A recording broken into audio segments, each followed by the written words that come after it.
Thank you so much, Mr. Jermain, for being with us in your first interview to the Middle East and Arab world. You said, "I wish it was me." Why you said that?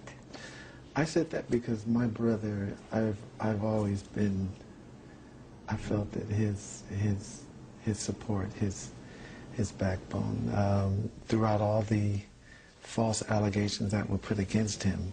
Yes. For him to come out and speak, I sort of looked at it like Moses and Aaron. If he was Moses, I was Aaron. I could say things that people would listen. If he would say them, they would not listen. And I felt that I just felt that when this happened, I just wish it wasn't him. And unfortunately, it happened that way. Yeah.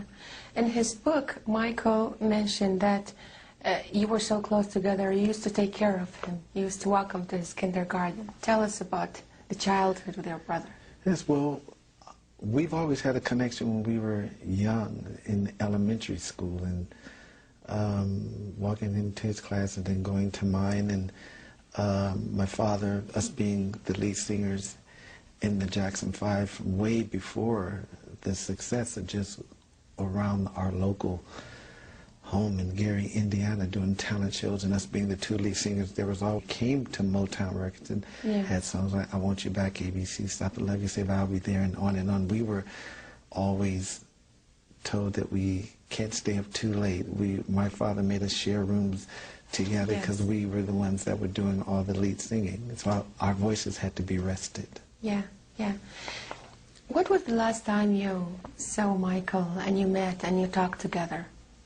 The last time I saw Michael was when we had a special family gathering, and I was in, but before this, we were in the south of France with my sister, Janet, for the Formula One, and we sort of put it together then, and we said that we should do something for my mother and father and invite the whole entire family and their siblings. So that, after that trip, we all planned something, and Michael came with his kids and all my brothers and their kids, and my mother and father was really surprised. And my last words to him was,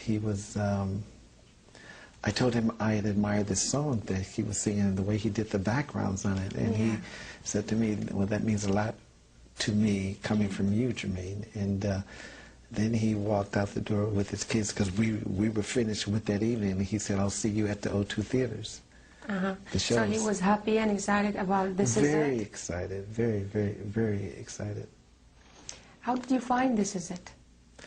I loved it. I loved it because it was a chance to see my brother in his moments, which we call preparation, getting ready for the big show, and knowing how he takes charge and how he's most concerned about featuring everyone and making sure everybody gets the spotlight, and him just giving a little bit. Those who saw This Is It, he was only giving 30%. I mean, because he was making sure that the lighting cues and the musicians and the dancers and the sound, everybody knew what they're supposed to do. So many people say that Michael, he was a perfectionist and he wouldn't be happy or wouldn't accept putting his rehearsals in public. What do you say? Michael was a perfectionist, and I'll still say he is a perfectionist, because I think his work will live on forever, and you'll see just what he's truly a blessing. He's a blessing from Allah, and the reason why I say this is because he was blessed with so much talent and so much ability, and usually in this world people take that and they don't give back and they don't use that for the right things. Michael took Allah's blessings and he gave back to inspire children, to inspire people. And in this sick world we live in, they tried to bring him down with the very thing that he loved, which is children. And he was the voice for children who were less fortunate. And that's how these false allegations came about, and all these things about the false child molestation. Then you have the news media who creates sensationalism because it sells papers for them, it gets them viewers, and they just say these things because he's such a big icon. But Michael was a blessing from Allah. I'm sorry to remind you about a very emotionally painful moment Tell us, how did you find out that your brother died? Well, I was with my wife Halima across town. We were on the other side of Pasadena, California, and my mother called. No, CNN called Halima's phone, and Larry King called and said, "Do you know anything about your brother being rushed to the hospital?" So we said no, and then I immediately called my mother, and she said she's on her way down with my cousin.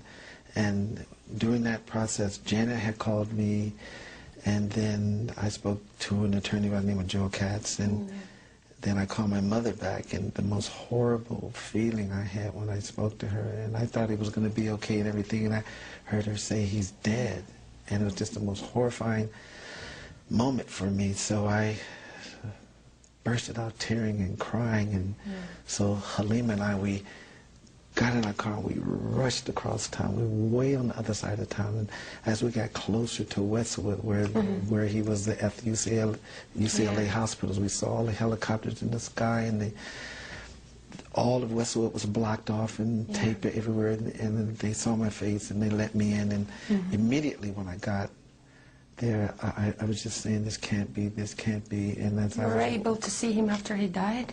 Yes, when I was walking down the corridor, I went straight to my mother, and she was just in a daze, and so I caressed her and made sure she was okay, and then I said, I want to see him, and I went in a room, and he was there. Yeah, I'm sorry to remind you about that moment.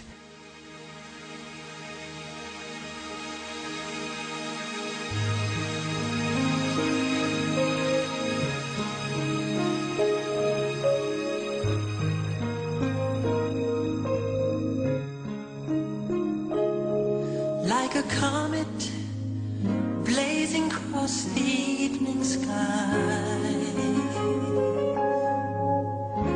gone too soon.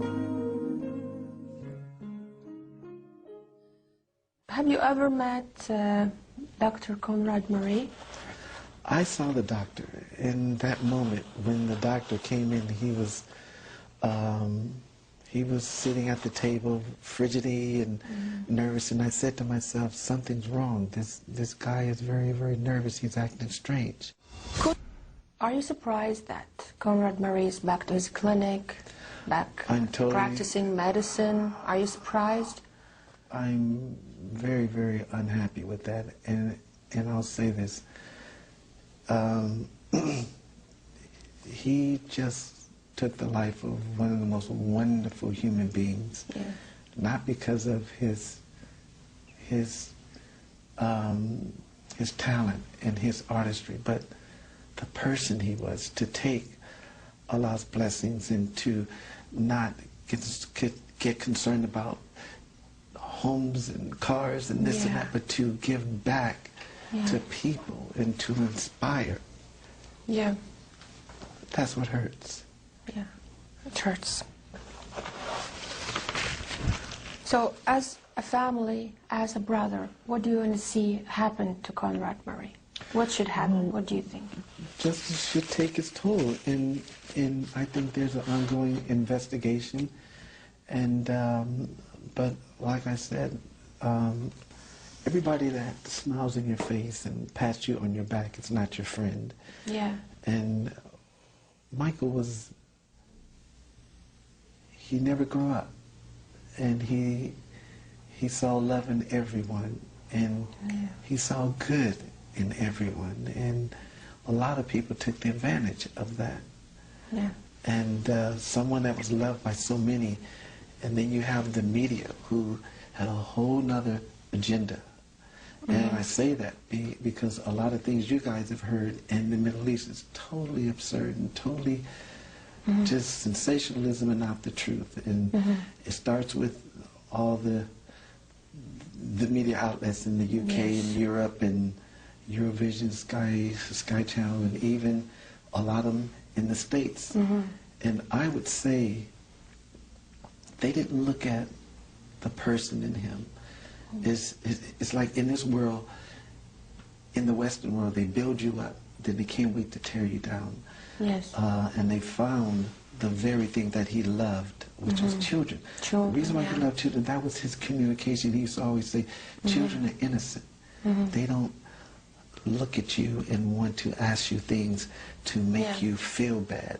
Their questions are pure and clean, and he was a child that never grew up, so he related to that. So he took those blessings, and he wanted to help children around the world